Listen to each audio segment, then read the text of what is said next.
दोस्तों, स्त्री और पुरुष का एक दूसरे के प्रति आकर्षण सृष्टि का अटल सत्य है। यह एक ऐसा विषय है जी, पर लोग खुलकर बातचीत नहीं करते, जिसके कारण कई तरह के भ्रम बन जाते हैं। इस सृष्टि का विस्तार स्त्री और पुरुष के मिलन पर ही निर्भर करता है, लेकिन हिंदू धर्म शास्त्रों के अनुसार इस मिलन का भी एक उचित समय निर्धारित किया गया है। यदि स्त्री और पुरुष समय का ध्यान रखते हुए शास्त्र अनुसार इस समय क्रिया में ली होते हैं, तो उनको सौभाग्य एवं स्वास्थ्य लाभ मिलता है और पैदा होने वाली संतान ऊर्जवान, संस्कारी तथा अनुशासित होती है। दोस्तों, आज की वीडियो में आप जानेंगे कि कौन सा समय प्रतिक्रिया के लिए सर्वोत्तम है और किस समय इसे नहीं करना चाहिए, अन्यथा उसका उल्टा प्रभाव पड़ता है।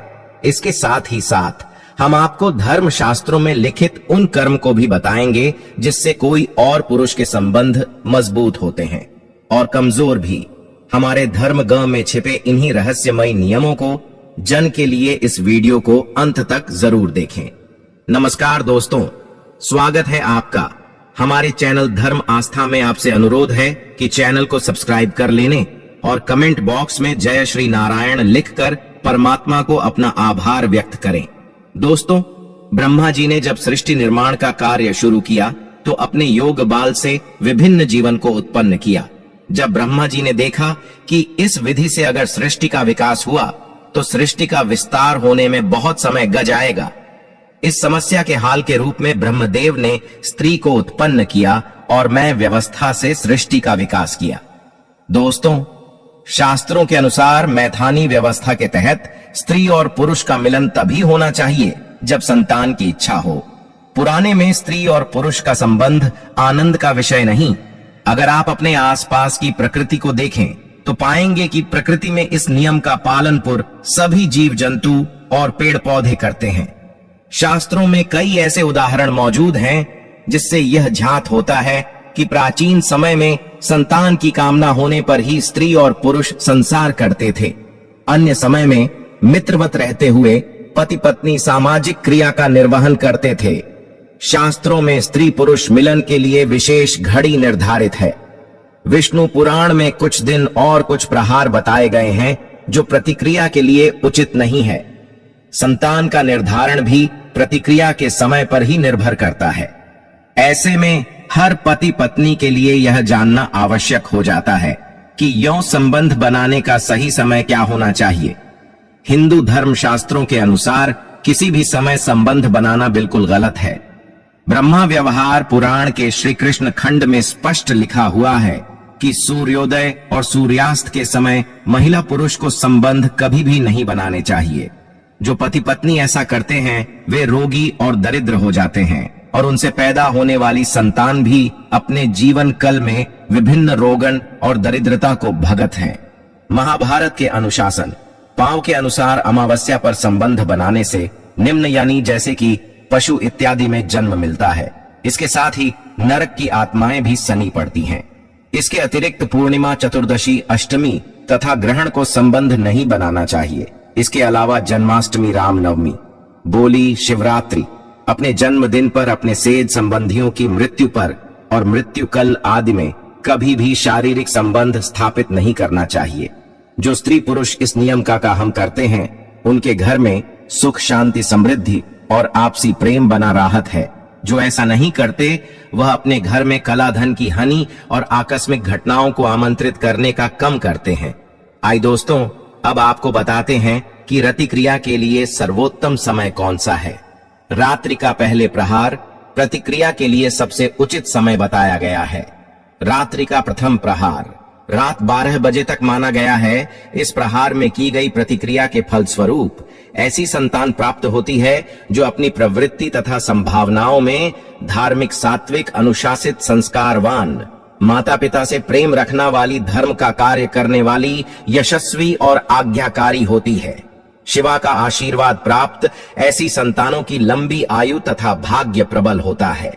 प्रथम प्रहार के बाद प्रक्षगण पृथ्वी लोक के भ्रमण पर निकलते उसे दौरान जो रति क्रिया की गई हो उससे उत्पन्न होने वाली संतानों में रक्षण के ही समाज गण आने की प्रबल आशंका होती है। पहले प्रहार के बाद प्रतिक्रिया इसलिए भी अशुभकारी है क्योंकि ऐसा करने से शरीर को कई रोग घर लेते हैं। व्यक्ति अनिद्रा, मानसिक क्लेश, थकान का शिकार हो सकता है और माना जाता है कि भाग्य भी उससे रूठ जाता है। महर्षि व्यास के अनुसार शास्त्र के अनुकूल समय होने पर भी जो व्यक्ति पराई स्त्री से संबंध बनाता है तो उसे व्यक्ति को भयानक नरक में जाना पड़ता है। पहले उसे भेड़िया, फिर कुत्ता, फिर सियार, फिर गिद्ध, फिर शाम, फिर कौन और अंत में बगुले का जन्म मिलता है।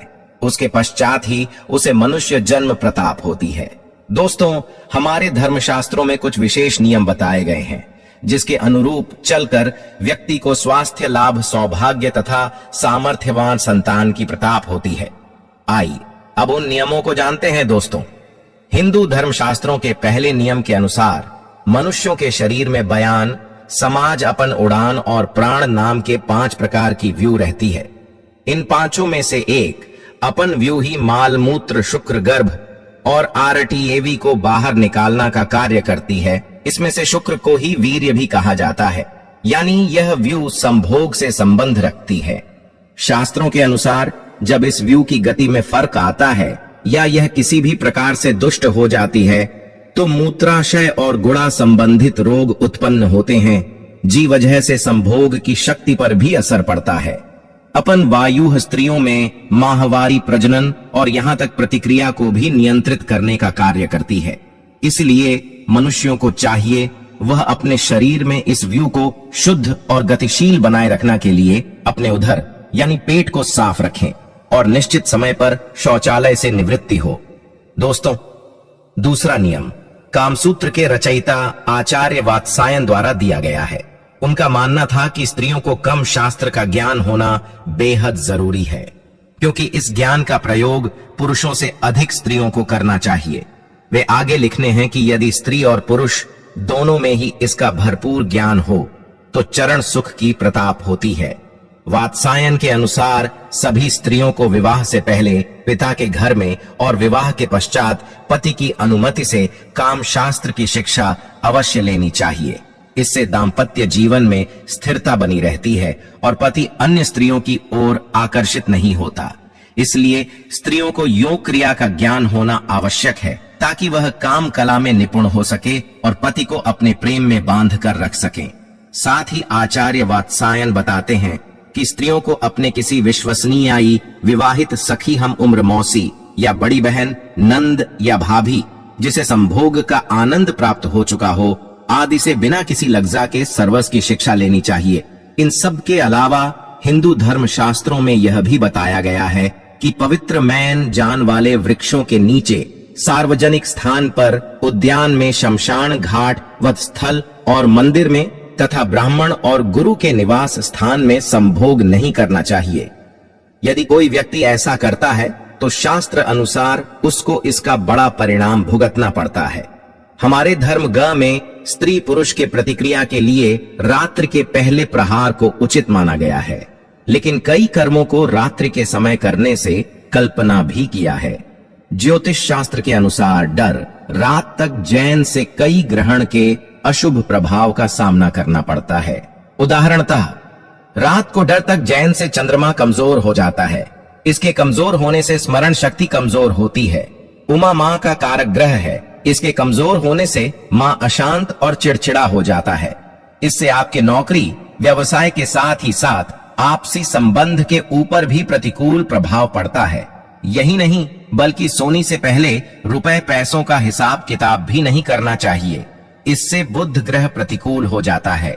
यह व्यापारियों को आर्थिक मामलों में प्रतिकूल प्रभाव देता है। शादीशुदा लोगों के वैवाहिक जीवन पर भी इसका नकारात्मक प्रभाव होता है। वाणी में प्रेम और मधुरता कम हो जाती है। आचरण उग्र और बटन में क्रोध दिखने लगता है और इसका प्रभाव आपके आपसी संबंध पर भी पड़ता है। दोस्तों, उम्मीद करता हूं कि आपको समझ आया होगा कि कौन सा प्रहार प्रतिक्रिया के लिए सबसे उत्तम है। तो वीडियो को लाइक करें और अपने बंधु बांधवों को शेयर करें और ऐसे ही वीडियो को देखने के लिए हमारे चैनल धर्म आस्था को सब्सक्राइब करें। सर्वे शुभम भवतु। आइए मिलते हैं अगली वीडियो में। धन्यवाद।